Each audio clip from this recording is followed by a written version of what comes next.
Well, tonight on the podcast, ladies and gentlemen, you remember the case that went to before the Supreme Court where the Asian community and the Asian plaintiffs went and helped Edward Bloom strike down affirmative action in college admissions, and race could not be a factor. So now some of the numbers are coming out with the admissions now, because you have to understand the laws that was on the books that Black Americans fought for. These particular laws were put in place because we know America has a racist past. It has a racist present, and the best way to know about their racism is in institutions. So these particular laws made sure they couldn't really practice their racism, because we know when they have no constraints on them, they're going to practice that, because we all know anti-Black racism is the DNA of America. Hence to why we talk about our ancestors being enslaved. And even after slavery, we know everything that happened to us with Jim Crow and everything outside of that. And we still deal with things today. But if you see on the screen here, Harvard reports slight decline in Black students in wake of affirmative action ruling. Now, it's not that Black students didn't apply. It's not that Black students didn't qualify at all. But yet, mysteriously, Black students went down after they didn't have to consider race in college admissions. So you have to understand, Black people got in places where these folks really want us at. And to let you know that Harvard University itself do not want Black folks in their institutions. Now, let's look at this real quick. It's not that long we got to look at. So they talked about there's a slight decline of Black students in Harvard University freshman class. The first admitted since the Supreme Court ruling struck down affirmative action in higher education. As an impact of the ruling still coming into focus at selective universities around the country, with some reporting significant swings in the numbers of students as they have color and others seeing little change. Now, of course, we know the case was sparked by challenges to admission plans at Harvard and University of North Carolina, Chapel Hill. The court's conservative majority last year barred colleges from considering race, leaving many searching for new ways to promote student diversity. Now, data released, this is what I want to talk about more, Wednesday by Harvard, show 14% of incoming students identified as Black, a drop of 4%. So prior to the ruling, they had 18% Black people. Now it's 4%. Latino students made up 16% of the freshman class, an increase of 2%. So Latinos got an increase, while Asian American numbers remained the same at Harvard. So they did not, whatsoever get any kind of increase in these numbers. Now, what is this actually saying? We got to look at something, ladies and gentlemen. Let's really look at this, because Edward Bloom could not do this by himself. He tried with Abigail Fisher, a young white woman, and he couldn't get it done. So he needed the Asian community to do it. He needed them, because when these people immigrate into this country, Black Americans got to understand. A lot of you play games with this immigration stuff. You think that, it ain't got nothing to do with me, until these other groups get in this country and really mess with you. You have to understand, all these people that come into this country, they come from cultures that are hostile toward Black Americans. When they come into this country, they look at us as the problem, because they want to assimilate into white supremacy. And we are there as a community to always remind all these other groups that we are the group that don't assimilate into racism, white supremacy. We don't do that. And because we exist, because they can't really run a complete white supremacist utopia like they would like because of us, the standard bearer in this country, other groups look at us as a problem. And this is why they will assist white supremacy in their goals, because of their own gain. Black Americans have helped out every group in this country deal with discrimination, anything. Black Americans have been there. These same groups have came to our communities instead of their businesses. They have made a lot of money off of Black dollars. You understand? And we won't even hire Black people. They do any old thing, let things go on in their businesses. Some of their businesses are fronts for their criminality too.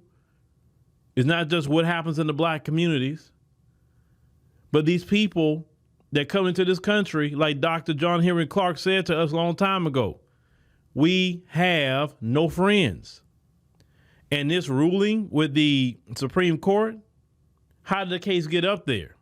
Because of Edward Bloom and the Asian community, who felt that black people was getting into college over them.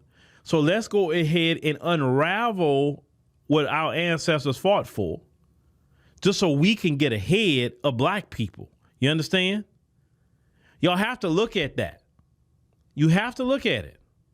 And when they said that black people went down by 4%, Latinos went up by 2%, and Asians kind of stayed the same at 37%. So they had way more admission into Harvard. But how they looked at black Americans is, wait a minute, that's 16%. Y'all don't belong here. We belong here because we're smarter than you. How you figure? If you're so smart, you wouldn't have ran from your homeland. You'd have built your own homeland up. Where's your university? Where that's at? Go to your prestigious universities in your homeland. Why you want to leave your homeland, come here, and then trying to harm black Americans who built this country? Matter of fact, those institutions were built by slave labor. So if anybody deserves to be at those institutions, it's black Americans. You understand? And just if they was to let a black American again, right, based off of affirmative action, they still have to do the work. They have to do the work. And black Americans were doing their work. But see, they don't want black Americans there because they feel that they deserve to be there because they have white supremacist attitudes as well. Now, when I say this, we have no friends, like Dr. John Henry Clark, is true. Let me tell y'all something. The delineation movement, a lot of y'all focusing on the diaspora with that, but the delineation movement has to be across the board. You're delineating from everybody.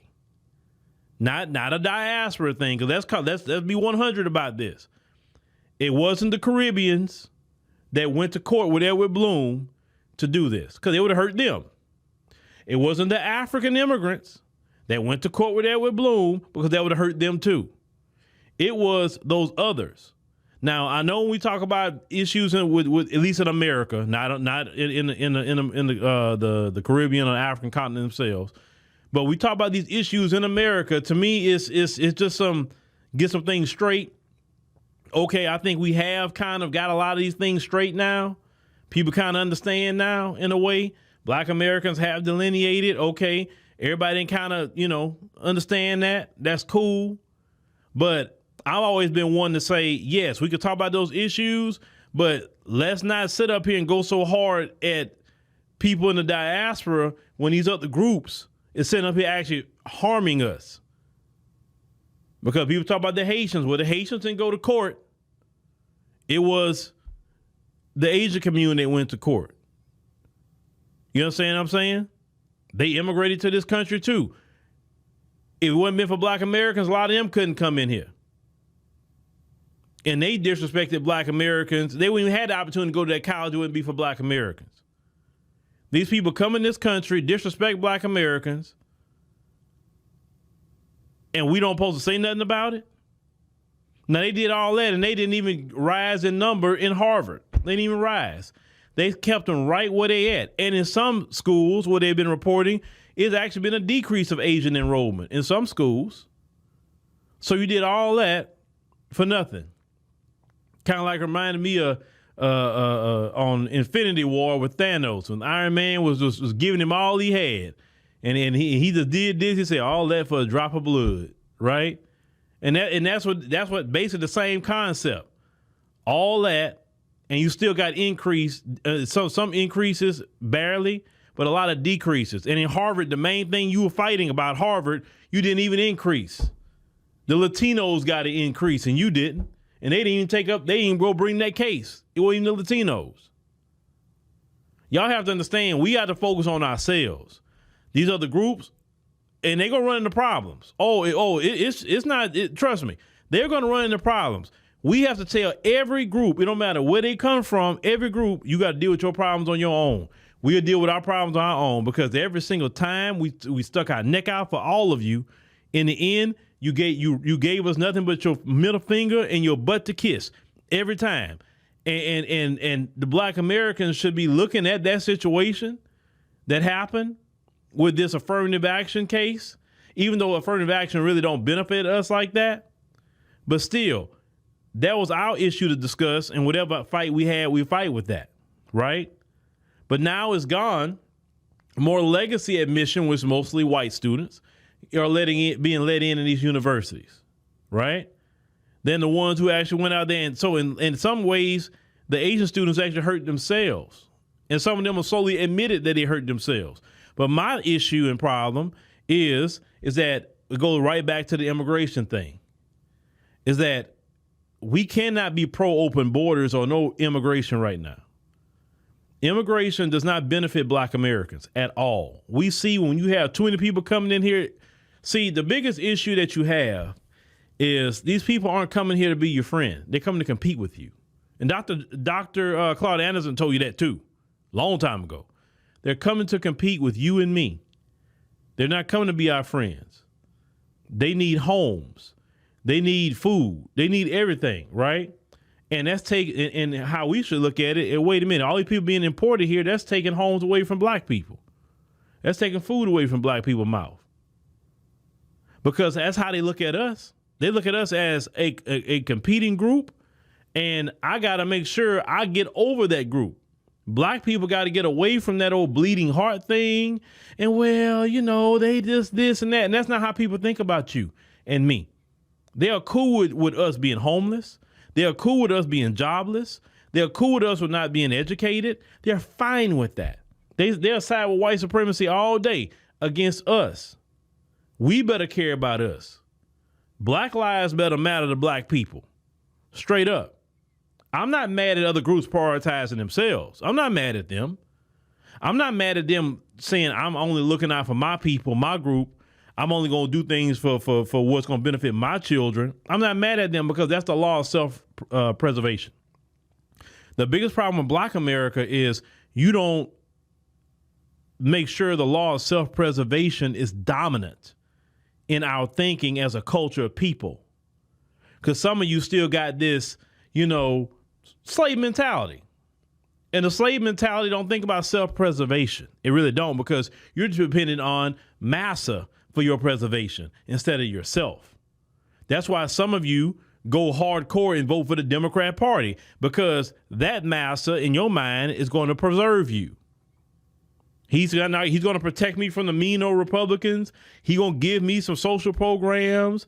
Maybe he'll give me some education or forgive my student loan debt, even though I chose to go get that debt. Nobody forced it on me.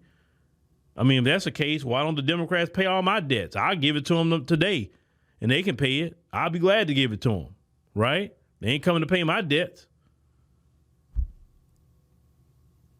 But other groups are thinking about self-preservation. And when you think about self-preservation, every group outside of your people is somebody you got to get over on. These groups come from other countries where they are screwing each other over every day, and they look at you no different than any other group that they're screwing over in their own country.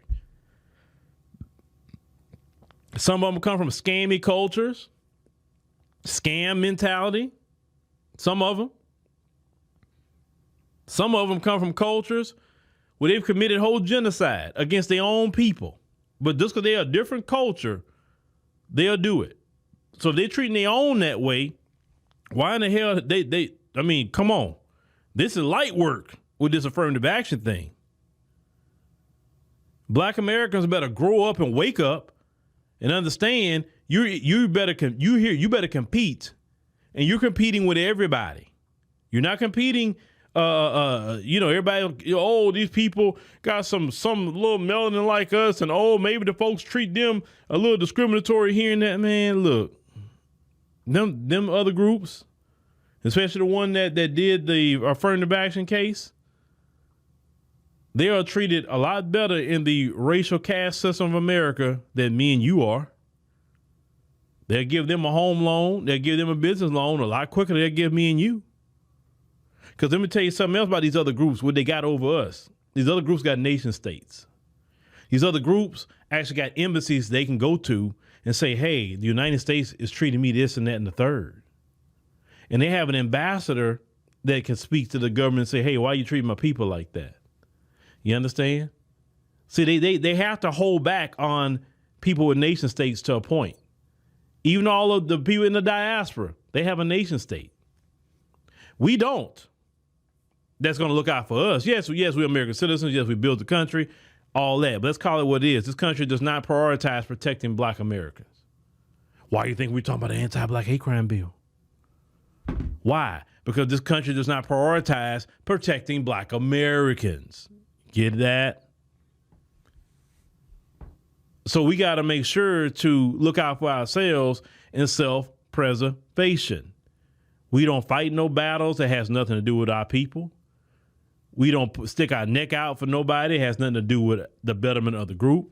Now, if an individual of different communities, if they show themselves to be cool and a rider or so for the black community, then we'll stand with that individual or individuals of different groups, individuals. But we're not going out there caping for whole groups like we used to. That's done. Those days are over. These other groups do not care about us. They don't care about our children. They don't care about anything. They want their children to get ahead of our children. And we got to think the same way. We want our children to get ahead of theirs. Yeah, because with my issue with black America, a lot of times you wake up when it's too late. When it's too late. You always late to the actual party that's going to benefit you. You're the first one in the door to the party that's destructive. Like, for instance, all this stuff with AI, you better learn that AI. You better learn every AI you can, learn how to implement it, learn how to use it, and get ahead on it now. Don't wait till the market's oversaturated and all these other groups have passed you up with knowledge of AI, and then now you don't know nothing. You better learn AI now. That's what's wrong with our people. We sit up here and want to depend on the folks to do everything for us. If I just vote for the right Democrat president, he gonna take care of us. Get out that slave mentality. You're not on the plantation no more. Take care of your doggone self. Take care of your family. Take care of this black community on our own. Ain't no Democrat coming to save nobody. No Republicans coming to save nobody. No Green Party is coming to save nobody. You better get out there and hold the hand of God and save yourself and save our community. Because these other groups not playing with our silly behinds. And I say silly because we have been silly as a group. Y'all still make it about party. Oh, well, because it's the conservative Supreme Court. They the one struck it down. And see, we had more Democrats up there. You still dependent on party instead of depending on yourself. Okay, now they struck it down. What are you going to do about it? Bruh, sis, what are you going to do about it? You see what these other groups are on. We say we built America. We say we innovated America, right? We say we stood and fought. We didn't run nowhere, right? Okay, what are we going to do then? Since we the powerhouse of America, what are we going to do? How are we going to show these other groups that it don't matter what you try to do to mess up laws you fought for, we still going to be a million times more better than you and successful. And one thing about us, well, I will say, we don't need Harvard to be successful. I didn't go to Harvard University, and I'm doing just fine. I'm doing just fine. Thank God. Thank God completely. So you don't need a Harvard education to do well. A lot of these brothers and sisters that's doing well right now, right here in Houston, in Atlanta, they never been to Harvard. They never been to Yale. They never been to the Wharton School of Business. And just because you go to Harvard doesn't guarantee you to be successful. Okay, you got a degree, then what? You may could have got a degree at the University in Houston and become extremely successful. So don't get caught up on the name of some doggone school. You could go to the University of Texas and be very successful. You're going to go to college. I'm just saying, these people got a weird mindset. That's an old mindset that, well, if I go to this particular school is going to make sure I'm going to be successful because I got this degree. Man, they got people with degrees right now can't get a freaking job. Go on LinkedIn. You'll see all them good degree having people. Got that thing on there, open to work on LinkedIn, on their profile thing, looking for work because they can't get it. Some of you got a job right now. Some of you got a business right now. You ain't been in no Harvard or Yale or Columbia or Brown. Ain't been there. But yeah, you stay gainfully employed. You understand? One thing about my people, we know how to make $1 out of 15 cents. We know how to make lemonade out of lemons. We know that as a people. And that's one skill we should never forget. Because these other groups can't do that like us. See, they ain't like us. And they know they're not like us. That's why they have to look at certain type of degrees, and they think education is the only way out, man. Education has its place. Don't get me wrong. It do. But you got some people that got skilled trades and doing way better than these Ivy League degree having people. Please, we know to get down. But these other groups are not our friends. And we better act like it. Self-preservation. Self-preservation better be the main thing that we focus on as Black